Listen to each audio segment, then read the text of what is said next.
তিল ধারণের ঠাঁই না থাকা ভিড়, আর এই ভিড়ে রাজধানীর গণপরিবহনে নারীদের যাতায়াত এক নিরন্তর যুদ্ধ, সঙ্গে মানসিক ও শারীরিক হেনস্থা।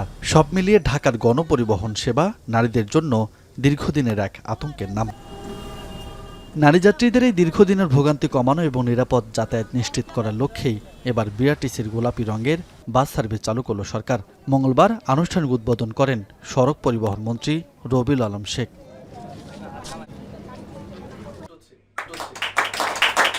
মহিলা বাসের বহর বাড়াতে ১০০টি ইভি বাস ক্রয়ের প্রক্রিয়া শুরু হয়েছে জানিয়ে সড়ক প্রতিমন্ত্রী বলেন, ইলেকট্রনিক বাস কিনতে ঋণ সহযোগিতা দেওয়া হয়েছে।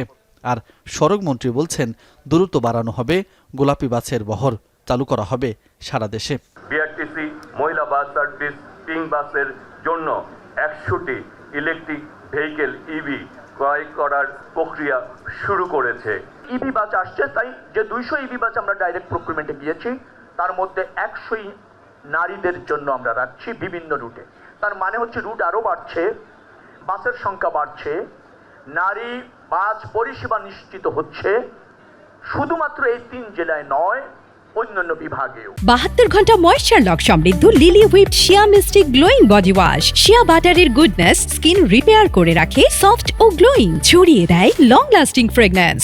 প্রথম ধাপে নতুন বাজার, তালতলা থেকে মতিঝিল, ডেমরা স্টাফ কোয়ার্টার থেকে জিপিও, মিরপুর ১০ ও মিরপুর ১২ থেকে মতিঝিল, মোহাম্মদপুর ও আবদুল্লাপুর থেকে মতিঝিল এবং গাজীপুর বিমানবন্দর রুট মিলিয়ে মহানগরে ১০টি রুটে চলাচল করবে এই বাস।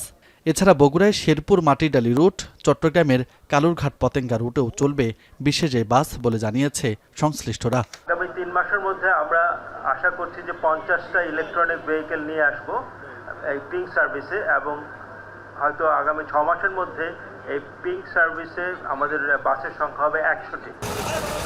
নারী যাত্রীদের জন্য বিশেষ এই বাসের সর্বনিম্ন ভাড়া নির্ধারণ করা হয়েছে ১০ টাকা।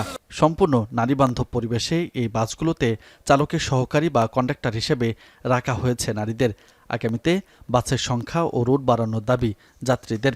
আপনি মেয়েদেরকে আর ওই বাঁকা চোখে তাকাতে পারবেন না, মেয়েদেরকে আর ওভাবে অবহেলিত হয়ে ধাক্কা দিয়ে বলতে পারবেন না আপনাকে ওঠা যাবে না, এটা আপনি বলতে পারবেন না। সবাই যেহেতু মেয়ে, তো আমার মনে হয় এই আগে যে প্রবলেমগুলো হতো এখন আর এই প্রবলেমগুলো হবে না। যদিও বাসের সংকট রয়েছে, সামনে যদি ইনশাল্লাহ আরও পারে সরকার যেন বাস অ্যাভেলেবেল করে। শান্তিপূর্ণ একটা জার্নি হবে আমাদের জন্য, কর্মজীবী নারীদের জন্য আরো বেস্ট হবে এই যাত্রা। প্রথম দফায় ঢাকায় ১০টি, বগুড়া ও চট্টগ্রাম মিলিয়ে মোট ১৩টি রুটে ১৪টি বাস চলাচল করবে। থামবে নির্ধারিত ১৩৪টি স্থানে।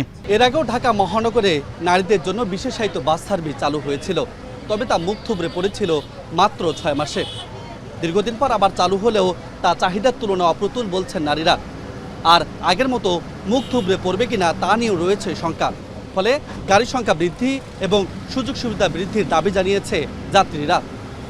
রাজু আহমেদ, এখন, ঢাকা।